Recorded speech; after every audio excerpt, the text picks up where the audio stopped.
नमस्कार प्यारे बच्चों, ध्यान दें कि हम लोग जो है वो काव्य खंड में 4 लेसन पूरे उसके आराम से और अब 5वां जो लेसन है उस पर फोकस करना है, ध्यान देना है। 5वां लेसन वैसे तो आपको बता दो 4 लेसन में आपने पद्य पढ़ा, अच्छा अनुभव रहा आपका।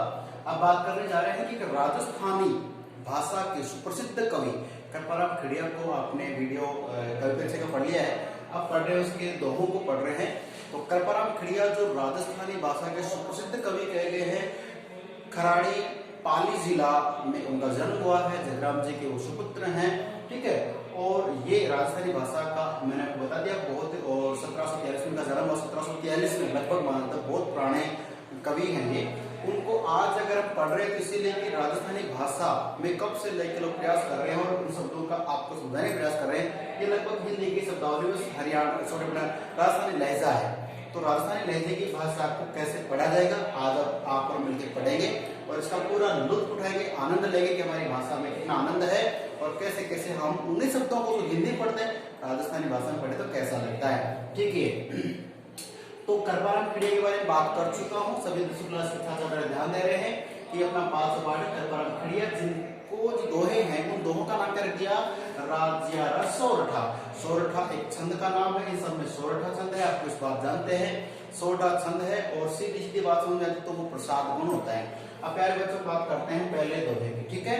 तो सबसे पहले इनका प्रसंग की बात करूं तो सीधा सीधा प्रसंग ही कर लेना पे कि प्रस्तुत सोरठे या प्रस्तुत दोहे हमारी पाठ्य पुस्तक के शीर्षक राज्य सोरठा शीर्षक पाठ से या कविता से अवतरित हैं, जिनमें कृपाराम खड़िया ने समाज के नैतिक मूल्यों का वर्णन किया है, सुधरने की ओर अग्रसित किया है, ठीक है। प्रत्येक दोहे के माध्यम से राज्य का नाम अमर करने की बात भी इसमें छुपी हुई है। आगे फिर ये प्रश्न हो जाएगा, अब करेंगे व्याख्या। प्रश्न में देखिए कि गुण अवगुण जीर्ण गांव, अपने राजस्थानी भाषा को बिल्कुल सरल तरीके से हम सीख सकते हैं कि गुण अवगुण जीर्ण गांव सुने न सांभळे। ये शब्द अपनी भाषा के हैं आसपास का, लेकिन हम लोग शहरी जीवन जीते हैं, हिंदी भाषा का प्रयोग करते हैं तो शायद हम इन शब्दों से दूर हो जाते हैं। देखिए कि गुण अवगुण जीर्ण गांव सुने न सांभळे, ठीक है। आगे देखिए उन नगरी विच नाव रोही आची राज्य, उन उसकी नगरी नगर शहर विच विचेन के बीच में नाव, नाव का मतलब नहीं, ठीक है। रोही मतलब रोही को रहने से रोही आची राज्य, तो रोही से आप ले लेंगे निर्जन वन। कैसा वन? निर्जन वन जहां कोई आता जाता नहीं है। आची अच्छी राज्य राज्य होता है। देखिए बेटा कि गुण अवगुण जीर्ण गांव, गुण का मतलब अच्छे गुण, जैसे आप लोगों में अच्छे गुण है, अवगुण बुरे गुण, शायद वो भी हम में भी रहते। देखो गुण है तो अवगुण भी थोड़े बहुत होंगे ना, ऐसा तो होता है नहीं कि हम बिल्कुल गुणी हो जाए अवगुण हो ही नहीं, थोड़ी सी बुराई भी होती है, लेकिन अगर अच्छा ही ज्यादा है तो थोड़ी बहुत बुराई चल जाती है, ठीक है। तो आपका काम है पढ़ना, अच्छी ज्ञान की बात प्राप्त करना, ठीक है, वो हमारे लिए क्या है? गुण है। और अवगुण बुराई को कहते हैं। तो बात करें कि गुण और अवगुण जिन गांव, जिस गांव में जिस जगह पर गुण और अवगुण की पहचान नहीं है लोगों को कि सही कौन है, गलत कौन है, अच्छा कौन है, बुरा कौन है, ये पहचान नहीं है, वहां पर आगे देखिए सुने न सांभळे। बात करें राजस्थानी भाषा की, कृपाराम खड़िया को याद रखना बार बार कि राजस्थानी कवि हैं, तो सुने न सांभळे कि जो व्यक्ति न तो अच्छे गुणों को सुन सकते हैं न समझ सकते हैं, जिनको यही पता नहीं कि अच्छा क्या बुरा क्या है, न तो सुन सकते हैं न समझ सकते हैं, सांभळे यानी समझ सकते हैं, ऐसे उन नगरी विच नाव, उन यानी उसमें, नगरी उस नगर में, उस स्थान में, विच के बीच में, लोगों के बीच में, नाव यानी नहीं, हमें नहीं रहना चाहिए। जहां पे अच्छे बुरे की पहचान नहीं हो उस नगर उस स्थान पे हमें नहीं रहना चाहिए। रोही, रोही की बात कर रहा था, निर्जन वन, ऐसा वन, ऐसी जगह जहां पे मनुष्य रहते नहीं है, कि ऐसे लोगों के बीच रहना जहां अच्छे बुरे की पहचान ही नहीं है, उससे अच्छा तो निर्जन जहां पे मनुष्य रहता नहीं वहां रहना अच्छी यानी अच्छी। राज्य कौन है? राजिया राजाराम है जो करपराम खिड़िया का सेवक है, जिसके संतान नहीं है। इसी वजह से करपराम खिड़िया ने प्रत्येक दोहे में राजा का नाम दिया ताकि राजा का नाम अमर हो जाए। यही चाहता था कौन? राजिया, कि मेरा भी नाम अमर हो जाए, क्योंकि संतान तो थी नहीं। अब संतान नहीं थी तो उसका तो नाम अमर होगा नहीं, इसलिए उसको इस बात का दुख था। अपने सेवक का दुख भी दूर किया और नीतिगत बातों के माध्यम से समाज का भला भी किया। किसने?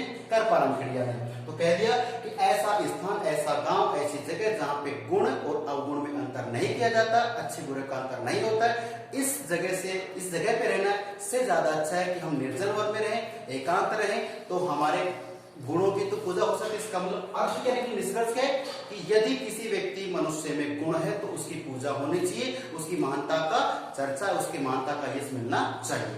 नंबर 2 पे देखते हैं, कारज सरे न कोई। कारज का मतलब कारण, कोई भी कार्य, सरे का मतलब पूरा होता है, न नहीं, कोई यानी कोई भी कार्य पूरा नहीं होता है किसके बिना? बल। ये 3 शब्द है, ध्यान रखना। बल का मतलब शक्ति से है, ताकत से है। पराक्रम का मतलब आपके अंदर जो विशेष गुण होता है उससे पराक्रम कहते हैं। हिम्मत का मतलब वो ताकत से है। तो आपके अंदर बल होना चाहिए, पराक्रम होना चाहिए, हिम्मत होनी चाहिए। इनके बिना, और बेटा ध्यान रखना, जहां पे बिना शब्द आ जाता है वहां पे विभावना अलंकार माना जाता है। एक बड़ी क्लास का मैटर, लेकिन अपने को ध्यान रखना, मैंने आपको पढ़ाया था, बिना शब्द आते ही इस वाक्य में क्या आ जाएगा? विभावना अलंकार। अर्थात कोई भी कार्य हम जो करते हैं जीवन में, उस कार्य के लिए हमें बल, पराक्रम, हिम्मत होना जरूरी है। अगर ये तीनों नहीं है तो हमारा कार्य पूरा नहीं हो पाता है। फिर चाहे पढ़ाई क्यों ना हो, पढ़ाई के लिए भी आपको ताकत की जरूरत पड़ती है, बैठा रहना पड़ता है, ठीक है, स्थिरता रखनी पड़ती है। और पराक्रम, आपके अंदर विशेष गुण होना चाहिए। और हिम्मत, रात भर जागने की हिम्मत क्यों तो होनी चाहिए। सब सो जाता है, को डर लगता है कि मैं कैसे पढ़ूंगा, नहीं, आप लाइट जलिए, पढ़िए। तो आपके अंदर बल, पराक्रम, हिम्मत, चाहे पढ़ाई का कार्य हो, पैसा कमाने का कार्य हो, चाहे सीमा पे देश से लड़ने की हो, दुश्मनों से लड़ने की ताकत, तीनों सभी कार्यों में बल, पराक्रम, हिम्मत की आवश्यकता पड़ती है। तो ध्यान रखना है कि कोई भी कार्य पूरा होता है तो उसमें बल, ताकत, पराक्रम। हलकारा की होय, हलकारा ही होय की होय, रंगा श्याला राजिया। हलकारा का मतलब ललकारने से है, की होय यानी क्या होगा। कुछ लोग होते हैं जो केवल बोलते हैं कि मैं ये कर दूंगा, वो कर दूंगा, और होता कुछ नहीं है। तो की होय कुछ नहीं होता। रंगा, रंगा ने रंगे, और श्याला का मतलब सरकाल से है, कुछ लोग उसे गीदड़ भी कहते हैं। तो जो गीदड़ होता है वो क्या करता है? केवल भौंकता है, चिल्लाता है और बाकी कार्य नहीं कर पाता है। इसका मतलब रंगा श्याला राजिया, अर्थात राजिया कि जो व्यक्ति केवल ललकारता है, बोलता है, ऐसे से कुछ नहीं होता है। आपको करना क्या है कि जो पराक्रम, बल व्यक्ति के अंदर होता है उसी से कार्य पूरा होता है। मिले सी है वन माह है, मिले की बात कर रहे हैं। तो मिले का मतलब है कि मिले सी है वन माह है, मिले मिलता है, ठीक है। सी है का मतलब सिंह है, शेर की बात कर रहे हैं कि मान लीजिए आपको जंगल में जो शेर मिला है, वन माह है, वन के बीच में, वन में किरण, किरण मृग मृगपत क्यों, ये बात करें किरण। तो देखिए यहाँ पे बात कर रहे हैं कि जो किरण मृगा मृगपत की हो, बात कर रहे हैं कि जो जंगल का शेर होता है, किरण का मतलब लेंगे किसने, ठीक है। मृग यानी मृग, हिरण की बात कर रहा हूं। मृगपति, मृग का पति, सेनापति उनका राजा, कियो यानी किया। अरे भाई, जो जंगल का शेर है उसको राजा किसने बनाया? किरण किसने? मृग यानी मृग का, मृगपति यानी मृगों का स्वामी। जो मृगों का स्वामी वो शेर तो होता है, तो शेर को मृगों का पति, उनका मालिक, उनका स्वामी किसने बनाया? मालूम है? वहां कोई चुनाव थोड़ी होते, इलेक्शन होते, सब इसने बना दिया, उसने नहीं, किसने बनाया? देखो, जोरावर अत जाम है रहे उरद गत राजिया। उरद का मतलब होता है ऊर्ध्व शक्ति, उनकी खुद की अपनी शक्ति, ठीक है। तो गत यानी कि जो भीतर है, राजिया, राजाराम की बात कर रहे हैं। जोरावर, जोरावर का मतलब है जोर, ताकत। अर्थ इस प्रकार जा है जिसमें, ध्यान रखो कि जो मृग होती है, हिरण होती है, उनका जो झुंड होता है वो सब थोड़ी सी अपने आप को कमजोर मानती है, कमजोर स्वयं को मानती हैं, और जंगल में उनको घास करने के लिए, रहने के लिए क्या है कि स्वतंत्रता चाहिए। लेकिन उन सब ने क्या किया है कि जंगल जो राज होता है, जंगल में आप जानते हैं कि शक्ति चलती है कि जो सबसे ज्यादा शक्तिशाली ताकतवर है उसी को राजा मान लिया जाता है। तो जो शेर होता है जंगल का राजा जिसे माना गया है, तो किसी ने उसको जंगल का राजा नहीं नियुक्त किया है, जबकि उसकी ताकत ने ही वहां पर उसको राजा बना दिया है, हिरणों का पति बना दिया है, स्वामी बना दिया है। तो इस दोहे में, इस सोरठे में यही मतलब है कि जो शेर है वो जंगल का राजा बना अपनी ताकत से, और जो मृग हैं उनके भय ने, उनके डर ने शेर को अपना स्वामी बृहस्पति बना दिया है। तो प्यारे बच्चों, समझना सुनना आपके हक में है, आपका हक भी है और आपका फर्ज भी है कि जो दोहे मैं आपको समझा रहा हूँ, पढ़ा रहा हूँ, उन पे ध्यान देना है।